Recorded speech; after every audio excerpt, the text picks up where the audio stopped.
Welcome back to Elderly Smiles. Don't forget to subscribe, like, share, and click the bell icon to stay updated. Let's begin the discussion. You ever wake up in the middle of the night? I mean, we all do, right?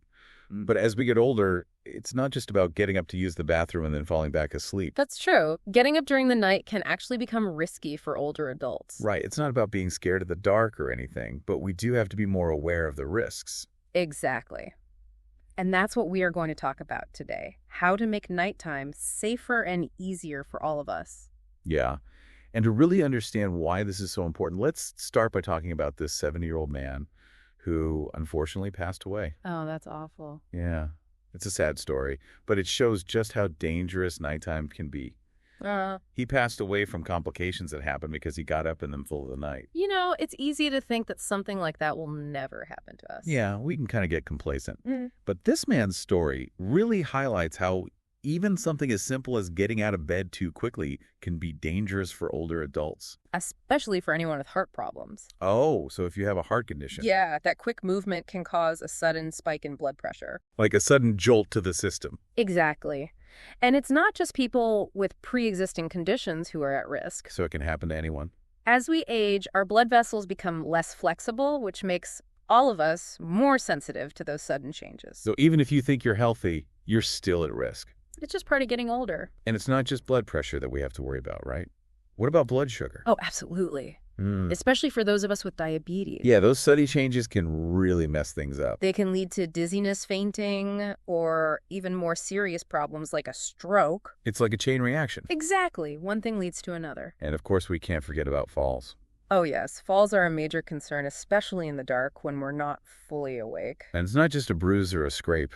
We're talking about breaking bones and long recovery times. Right. And a fall can really affect your independence and make you afraid to move around. It impacts your whole life. It does. It affects everything. So I guess the first takeaway is that we need to slow down. Especially at night. No more jumping out of bed. Give your body a chance to adjust. Let your blood pressure and blood sugar level out. Think of it as being kind to your heart and your blood vessels.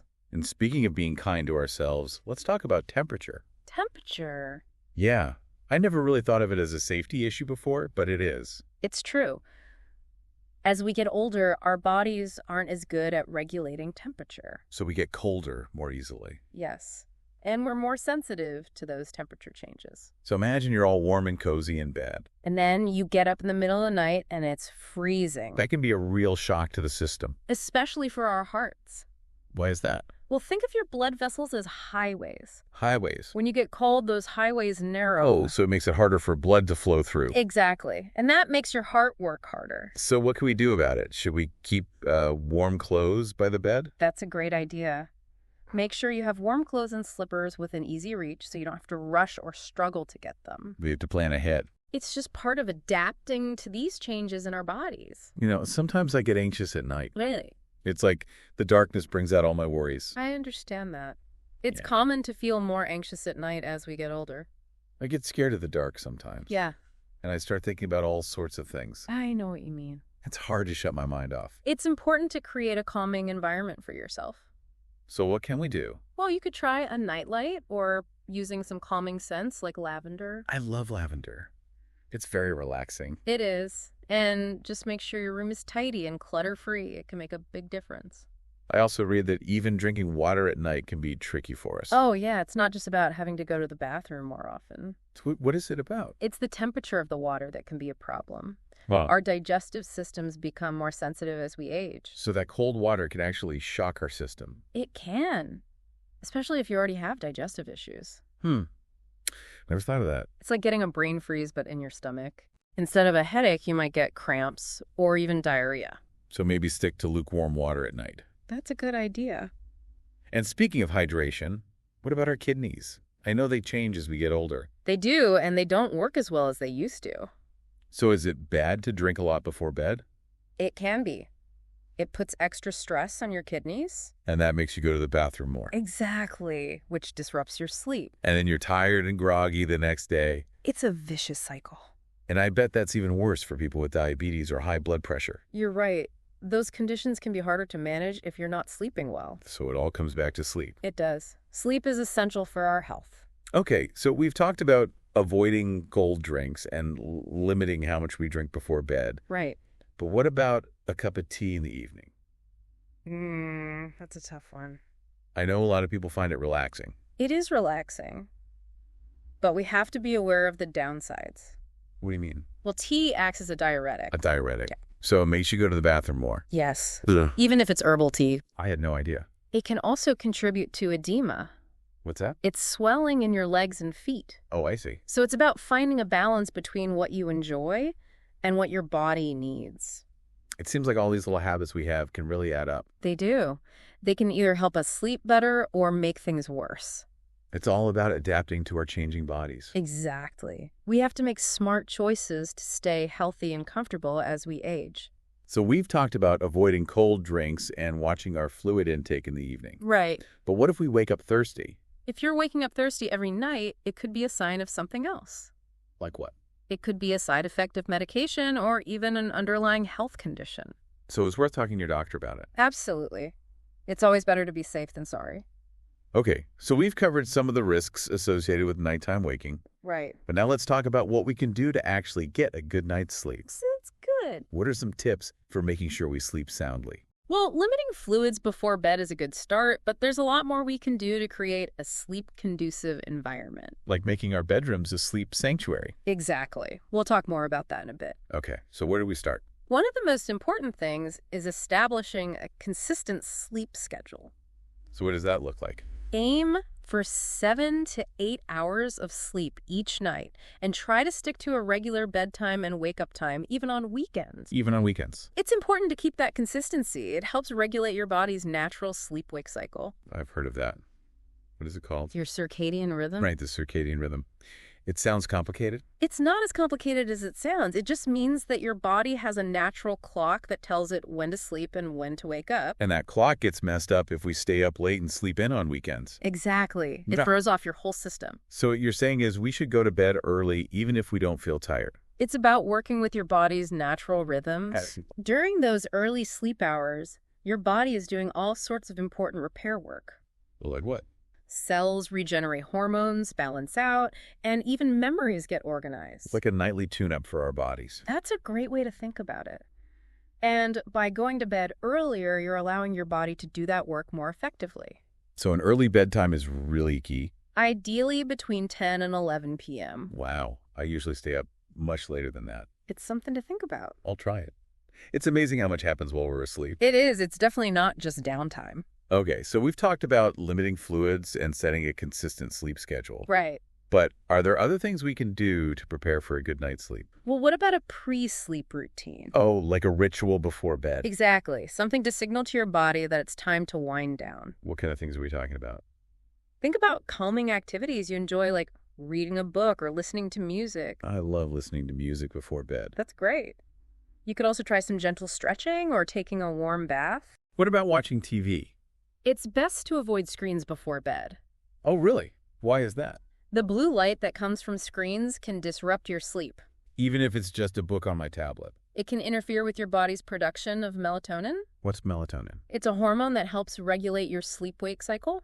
Oh, I see. So blue light is basically telling our brains to stay awake. That's a good way to put it. It's Yeah. like shining a flashlight in your face when you're trying to sleep. Not very helpful. So dimming the lights, putting away your devices, and doing something relaxing is a much better way to prepare for sleep. It all makes sense now. Good. Yeah. And we'll continue our discussion about creating a sleep-friendly environment in the next part of our deep dive. This is good. So we were talking about creating a sleep-friendly environment. Right. All those little things we can do to make our bedrooms more conducive to sleep. And, as we get older, our sleep patterns change. Yeah, it's like we don't sleep as deeply as we used to. It's true. We tend to wake up more often, and it takes us longer to fall asleep. I know I used to be able to sleep through the night. No problem. And now, Now I'm up at least once or twice a night. it can be frustrating. It is. It's like I've forgotten how to sleep. Well, instead of fighting those changes, we can learn to adapt to them. What do you mean? Well, remember how we talked about the importance of a consistent sleep schedule? Yeah, going to bed and waking up at the same time every day. That's still crucial. But even if you do everything right, there are going to be times when you wake up in the middle of the night. Oh, yeah, that happens to me all the time. So what do you do when that happens? Well, I usually turn on the light and check the clock. That's the worst thing you can do. Really? Why? Because that bright light and the mental stimulation of seeing the time can make it harder to fall back asleep. Oh, so I should just stay in the dark. Use a nightlight if you need to get up, but avoid turning on any bright lights. And what about my phone? I always check my phone if I wake up. Definitely avoid that. The blue light from your phone will wake you up even more. And all those notifications can be distracting. It's best to keep your phone out of reach. Okay, no lights, no phone. But what if I just lay there with my mind racing? Focus on your breath. Take some deep, slow breaths. You mean like meditation? It's a form of meditation. Inhale slowly through your nose and exhale slowly through your mouth. And that will help me relax. It will. It helps to calm your nervous system and ease anxiety. I'll try that. Speaking of anxiety, it seems like we have more to worry about as we get older. Life can be stressful at any age. But it's true that as we age, we might have more health concerns or financial worries. And all those worries seem to come out at night. It's like our minds won't shut off. Exactly. I can't seem to escape them. One strategy is to write down your worries earlier in the day. Oh, like in a journal? Exactly. It can help to get those thoughts out of your head and onto paper. So I can acknowledge them, but then let them go for now. Right. Don't let them keep you up at night. And if they come back at night, I can just remind myself that I've already dealt with them. Exactly. You can revisit them in the morning. I like that idea. It's like setting boundaries for my worries. It's about taking control of your thoughts instead of letting them control you. So we've talked about deep breathing and journaling. Right. Are there other relaxation techniques that can help with sleep? Oh, there are many. You could try progressive muscle relaxation. What's that? It involves tensing and releasing different muscle groups in your body. I've never tried that. It can be very effective for relieving tension and promoting relaxation. I'll have to look into it. We talked before about the importance of creating a relaxing bedroom environment. Yes, that's essential for good sleep. We talked about a comfortable mattress, a dark, quiet room. Right, those are the basics. But are there other things we can do to make our bedrooms more sleep-friendly? Well, think about what makes you feel relaxed and comfortable. Like what? Maybe add some soft textures like a cozy rug or a plush throw blanket. Ooh, I love that idea. It's like creating a little nest for myself. And don't forget about scent. Certain scents like lavender and chamomile can promote relaxation. Oh, yes. I love lavender. I use lavender oil in my diffuser sometimes. That's a great idea. You can also use candles or a linen spray. It's like turning my bedroom into a spa. Exactly. It's all about creating a sanctuary for yourself. And don't forget about decluttering. A clean and organized space can do wonders for your peace of mind. That's so true. It's hard to relax when you're surrounded by clutter. So a clean room, a relaxing scent, a comfortable bed, it's all about creating a haven for ourselves. And for us as we get older, it's also about safety. Right, we don't want to be tripping over things in the middle of the night. Exactly. So make sure you have night lights or motion sensor lights in the hallways and bathrooms. That's a good idea. And keep pathways clear. Even a small rug can become a tripping hazard.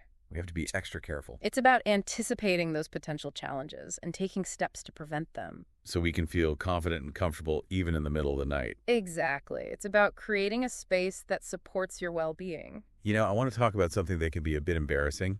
Nighttime incontinence. Oh, yes. It's a common problem, but people don't like to talk about it. It's understandable. It can be embarrassing. But it's important to remember that it's a medical condition and there are treatments available. So no one should feel ashamed. Exactly. It's not your fault. But it can be disruptive to sleep. It can. If you're struggling with nighttime incontinence, the first step is to talk to your doctor. So they can figure out what's causing it. Right. It could be an overactive bladder medication side effects or even an underlying health condition. So it's important to get a diagnosis. And once you know the cause, you can start treatment. What kind of treatment? It depends on the cause. There are lifestyle changes, medications, even surgery in some cases. So there's hope. There is. Don't suffer in silence. And what about things we can do at home to manage it? Limiting fluids in the evening is helpful and avoid caffeine and alcohol. Okay, good to know. Yeah. And I imagine easy access to the bathroom is important. Absolutely. Make sure the pathway is clear and well lit. And maybe consider a bedside commode. That's a good idea if mobility is an issue. And of course, there are products like absorbent underwear and pads. Those can provide peace of mind and help you feel more confident. It's about finding solutions that work for you. Exactly. And remembering that you're not alone. This whole conversation has been so helpful. I'm glad. It's important to talk about these things. It's made me realize that aging isn't just about decline. What do you mean? It's about adapting to our changing bodies and finding ways to thrive. I love that perspective. It's about embracing those changes and finding ways to navigate them with confidence and dignity. And it's about recognizing that we don't have to go through this alone. You're so right. We can lean on our healthcare providers, our loved ones, and our communities for support. We're all in this together. That's the spirit. And speaking of support, let's talk about the role of caregivers. Oh yes, caregivers are so important. They provide practical and emotional support for older adults, especially when it comes to nighttime challenges. Like helping with bathroom trips or just being there to provide a sense of security. Exactly. But being a caregiver can be demanding. It can be physically and emotionally draining. So it's essential for caregivers to take care of themselves too. What are some ways they can do that? Well, it's important for them to make time for relaxation, even if it's just for a few minutes each day. So they need to take breaks, Yes, even short breaks can make a difference. like taking a walk or reading a book. Anything that helps them to de-stress and recharge. And what about social connection? I imagine caregivers can feel isolated sometimes. That's true.